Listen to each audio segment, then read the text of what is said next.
In our Sunrise Smart Start this morning, the Monroe County Sheriff's Office is asking for help finding a missing child. Have a look. Ashton Jackson Sheffield is 5'7" and around 130 pounds. He was last seen yesterday morning right around 7:30 in Penfield, leaving home for school. He had on a black hoodie that says Penfield on the front of it and a pair of blue jeans as well. If you have any information about where he is, you're asked to call 911. A 64-year-old man recovering at the hospital this morning after being shot inside his house. This happened on St. Clair Street in Rochester last night around 10 o'clock. That bullet coming from outside the house and striking the man in the lower body. Now, 3 other Rochester houses were shot into overnight as well. One on Myrtle Street, another on Woodbine Avenue, and then a third on Carn Street. No one else was injured. Police are investigating. Big focus on the forecast this morning with good reason. It's already in the 70s, and we have the possibility of some strong storms as well later today. Liam Healy with us. Liam, lots for folks to think about as they head out the door. Yeah, definitely want to wear some loose, light-colored clothing, especially if you have the opportunity to wear shorts. Well, I'd recommend doing it today. 70s this morning, like Mark said. We are starting out dry, though, at least so far. But we are going to watch for the radar to come alive with some storms later on today. It's an easy drive into work, but what I really want to focus on is going to be that evening commute. I think that's when we're going to still see some storms lingering and even see some isolated flooding issues, especially out towards parts of Wayne, Ontario, and Yates County, especially as you head closer towards the Finger Lakes. That's where we're going to see some of the stronger storms today, and also the potential for some training storms and some storms that are just kind of hanging around as they produce some pretty heavy downpours. That's one of our main concerns today. And I want to make the point here, this is not going to be as what we saw last week. It'll be a little bit lesser.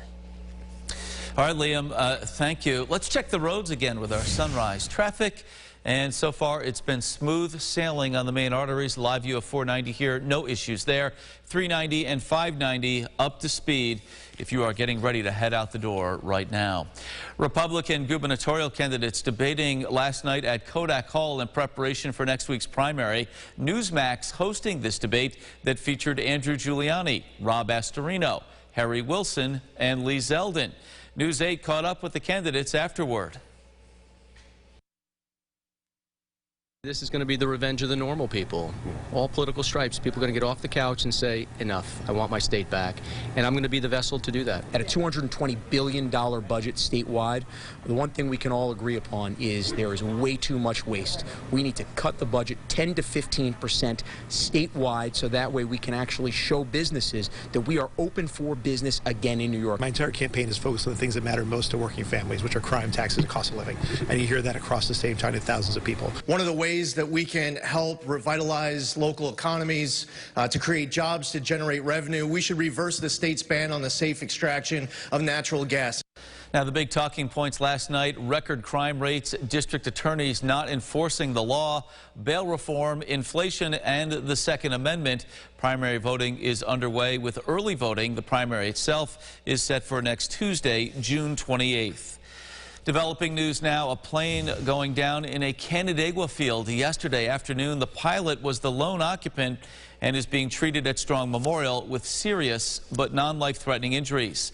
Lieutenant Tate Colburn with the Ontario County Sheriff's Office says the pilot is experienced and was able to steer that aircraft away from houses, landing in the field, causing damage to just some crops. Colburn says after coming down, the pilot was able to remove himself from the plane. The call came from a neighbor who happened to be on his lawnmower and actually saw the plane come in and go into the field. They call it an experimental plane, but it's a small two-seater single engine, something you would see at a normal, country airport, even though Canandaigua Airport can handle full-size jets. The cause of this crash is under investigation. The Federal Aviation Administration has sent representatives to survey the scene. Meanwhile, the search continuing for a missing jet skier off of Lake Ontario.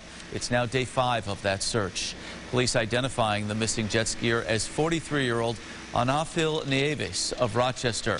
The Monroe County Sheriff's Office is focusing the search near Durand Eastman Beach with the help of drones and a scuba team as well. Volunteers being asked to stay off the water and focus their efforts on land. Nieves has been missing now since around 10:30 Saturday morning. Well, police have released the identity of a homicide victim on Lang Street in Rochester. 34-year-old Andrew Coffey was found in a driveway yesterday afternoon with multiple gunshot wounds. He was pronounced dead at the scene. I mean, we had the most violent year last year for homicides, and it's continuing on this year. We've seen a trend, and it appears that we're on pace for the same amount of number, if not more. It's first day of summer here. It's one of the nicest days of the year. That has a factor to do with it. More people are out when it's nicer outside and hanging out, and leads to some of this criminal activity. And there are no suspects in custody in connection with this case. Nationally now, a top Texas police official says officers had enough manpower and firepower to stop the gunman 3 minutes after he entered Robb Elementary in Uvalde, killing 19 children and 2 teachers there. At a state Senate hearing yesterday, Colonel Steve McCraw calling the police response to that massacre, quote, an abject failure. Trinity Chavez reports. The head of the Texas Department of Public Safety is blasting the police response to the Uvalde mass shooting. Colonel Steve McCraw testified there were enough armed officers in the school hallway 3 minutes after the gunman walked into the school. The police waited 74 minutes before breaching what is now said to be an unlocked door. I don't believe, based on the information that we have right now, that that door was ever secured. In fact, I have great reason to believe it wasn't secured. How about trying the door and see if it's unlocked? McGraw said officers had the manpower, equipment, and time to, quote, neutralize the suspect. The officers had weapons. The children had none.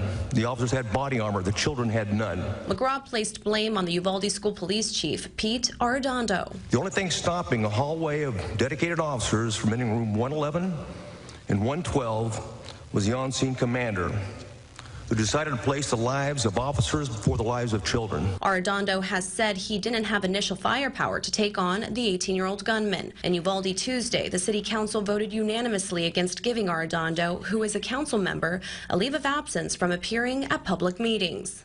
Victims' family members, including the grandmother of 10-year-old Anne-Marie Jo Garza, spoke out. Please, please, we're begging. Get this man out of our lives. Garza, who was killed as she tried to call 911, received one of the Girl Scouts' highest honors earlier this month for giving her life to save others. Trinity Chavez, CBS News, New York. And late last night, the Senate advancing a bill to strengthen gun laws and provide billions of dollars of funding to prevent future mass shootings. Senate Majority Leader Chuck Schumer predicting the Senate will approve it later this week, and passage by the Democratic-led House could quickly follow. The deal has the backing of bipartisan senators, including the 10 Republicans it needs to pass. In a statement, Senate Minority Leader Mitch McConnell said, our colleagues have put together a common sense package of popular steps that will help make these horrifying incidents less likely while fully upholding the Second Amendment rights of law-abiding citizens. To the latest on COVID-19 this morning, a CDC advisory committee giving full approval over the weekend for the infant COVID vaccine. Now Moderna and Pfizer vaccines are available for children as young as 6 months old. Though the vaccine has been approved by the CDC and FDA, there are still several factors that will contribute to when the shots will actually be given out locally. As a system, Rochester Regional Health has already, ordered the vaccines, and we're basically just waiting for them to arrive. As soon as they do arrive, we will have a rollout plan in place in terms of booking appointments and how to let parents know. So if you're interested, call now. The big difference is there's not mass vaccination sites, and there's probably very few, if any, pharmacies in our region offering this. Well, with a wait list, Rochester Regional Health says that will take some of the pressure off of parents. The doctor's office will call you when the shipments arrive. All right, let's find out what some folks will be talking about at the water cooler this morning. The New York Yankees are red hot. They picked up their 50th win of the season earlier this week. That was Monday as Garrett Cole flirted with a no-no in Tampa Bay. The Yankees, the fastest team to reach 50 wins since the 2001 Seattle Mariners. That Mariner team won 116 games, a record best that year. The Yankees on pace for 100+ as well this season. We'll see how it plays out as the dog days of summer approach. Yeah, definitely. Of course, that's typically August, Liam. but we're feeling it right now here in late June.